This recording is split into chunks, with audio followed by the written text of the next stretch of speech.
রাজভবনের নাম বদল, রাজভবন এখন থেকে লোকভবন। 25শে নভেম্বর বিজ্ঞপ্তি জারি করে কেন্দ্রীয় স্বরাষ্ট্র মন্ত্রক দেশে প্রথম নাম পরিবর্তন হলো পশ্চিমবঙ্গের রাজভবনের। যা নিয়ে শুরু রাজনৈতিক চর্চা।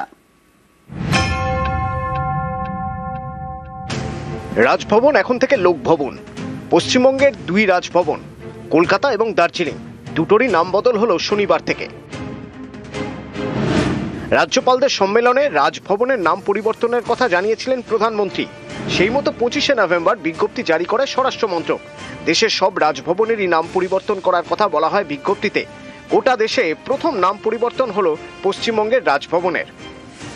The nomenclature of the governor's house will now be not Raj Bhavan but Lok Bhavan. This has been the decision of the government of India. It is not a change of name, it's a change of spirit. The Calcutta Lok Bhavan has decided to initiate what is called Lok Charcha. The governor will be going to the field, talking to people, holding addas, understand their problems directly and find solutions for that. আগামী বছর পশ্চিমবঙ্গে বিধানসভা নির্বাচন। তার আগে দেশে প্রথম এই পশ্চিমবঙ্গেই রাজভবনের নাম বদল হলো, যা নিয়ে শুরু হয়েছে রাজনৈতিক চর্চা। রাজ্যপালদের নিজেদের এক একজন এজেন্ট হিসেবে ব্যবহার করা বর্তমান কেন্দ্রীয় সরকার, এটা বন্ধ হওয়া প্রয়োজন। তাহলে লোকতন্ত্র মেনে সেই রাজ্যের নির্বাচিত সরকারকে সম্মান করে যেন রাজ্যপালরা কাজ করেন।